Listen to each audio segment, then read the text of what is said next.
Baik, kita lanjutkan pembahasan berikutnya tentang performing quality assurance. Proses utama yang kedua yang terdapat pada project quality management.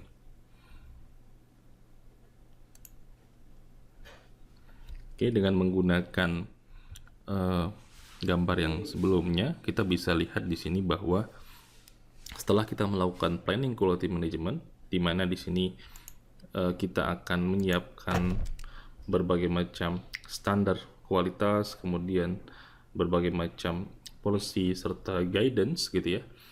Nah, di fase berikutnya kita melakukan assurance atau penjaminan terhadap standar kualitas, policy, guidance yang sudah kita definisikan di sini.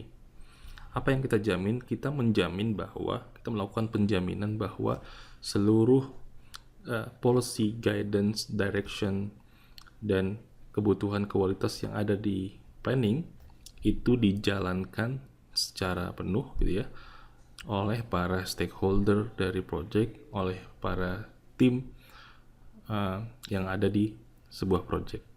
Jadi intinya seperti itu. Nah, kalau kita coba petakan ke dalam fase-fase project, maka performing quality assurance itu ada di fase executing.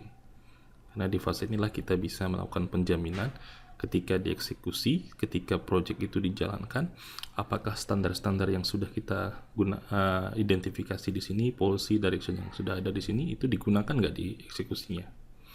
Oke. Nah, kalau kita lihat dari definisi quality assurance sendiri menurut PMBOK, quality assurance adalah sebuah proses auditing. Jadi proses mengaudit kualitas dari requirement dan juga hasil dari quality control measurement.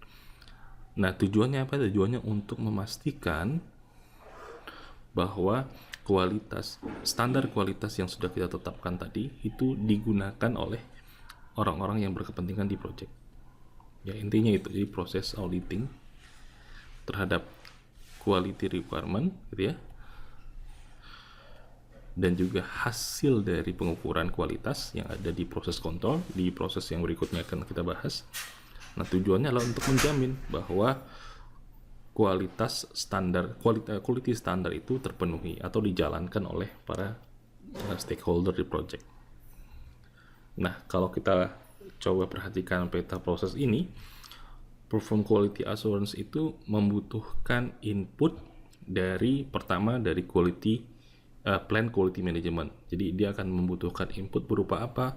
Berupa quality management plan, berupa proses improvement plan, dan quality matrix. Nah, di dalam sini ini tadi ada yang namanya guidance ya, ada yang namanya direction, ada yang namanya policy ya, kemudian ada yang namanya quality requirement, ada yang namanya standard quality. Nah, ini ada di sini, kemudian menjadi input di sini.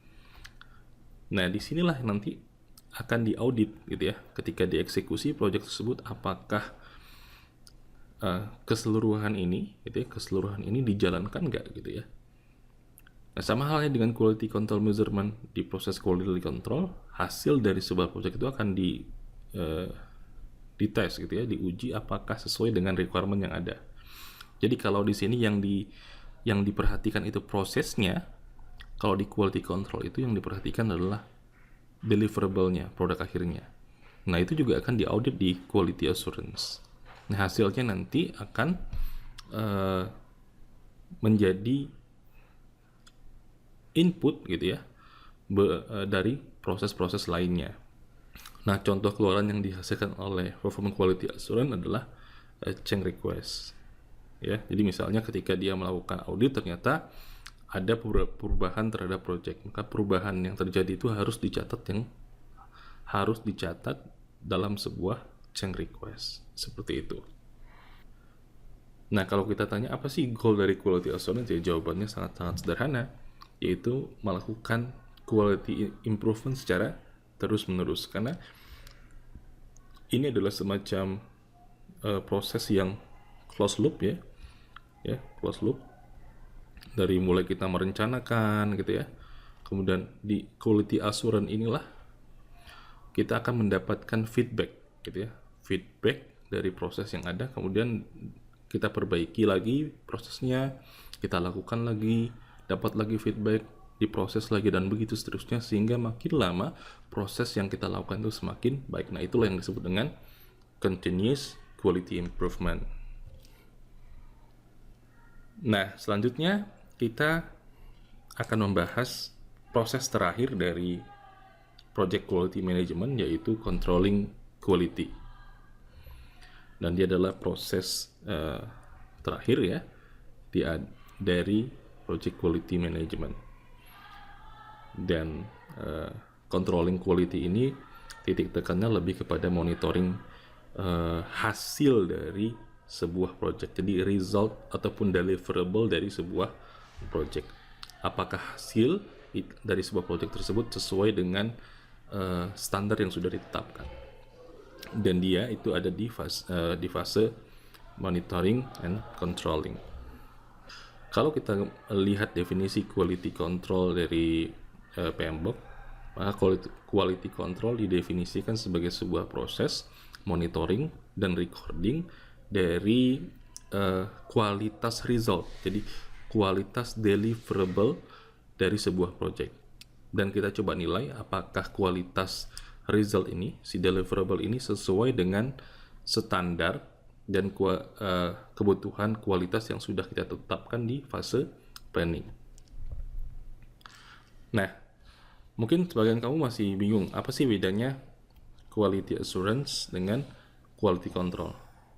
Seperti yang sudah saya sempat bahas di bagian quality assurance itu titik tekannya lebih kepada penjaminan proses, ya. Penjaminan proses. Apa yang dijamin? Di quality assurance kita memastikan bahwa proses yang sedang berlangsung dalam sebuah project itu mengikuti kaedah, standar, panduan, serta kebutuhan kualitas yang sudah kita definisikan di fase planning.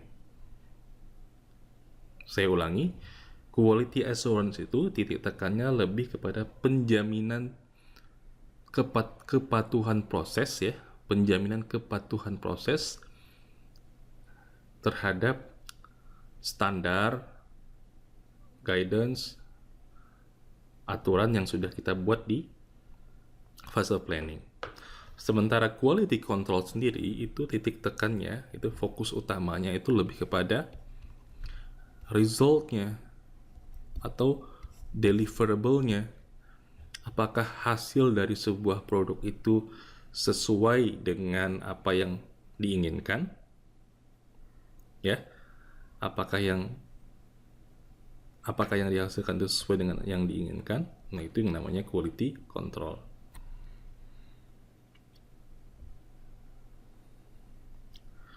Nah, quality control sendiri ada 3 keluaran utama. Pertama adalah acceptance decision. Jadi ini kita akan menilai apakah sebuah deliverable itu diterima atau ditolak. Kalau diterima, maka dia masuk ke dalam kategori yang namanya validated result. Ya, validated deliverable atau deliverable juga bisa. Nah, kalau dia itu ditolak, gitu ya, berarti di reject kan, tidak sesuai dengan standar kualitas yang ada, maka dia akan masuk ke sini, dia akan dikerjakan ulang. Nah, misalnya kalau ada di reject juga, dia akan menjadi input untuk melakukan yang namanya process adjustment. Jadi kan sesuatu deliverable yang hasilnya itu tidak sesuai dengan yang diharapkan, berarti kan kemungkinannya proses pembuatannya juga ada yang salah, makanya perlu ada yang namanya process adjustment.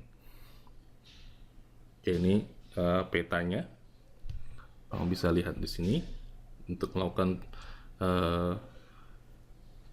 control quality, kita butuh input dari plan quality management berupa matriks pengukurannya, kemudian berupa policy dan guidance tadi, gitu ya. Dan di sini kita melakukan pengukuran, dan hasil dari pengukuran ini akan jadi inputan bagi quality assurance. Apakah hasil pengukuran itu sesuai dengan yang diharapkan, berarti kalau itu menjadi bahan review juga di proses quality assurance. Seperti itu.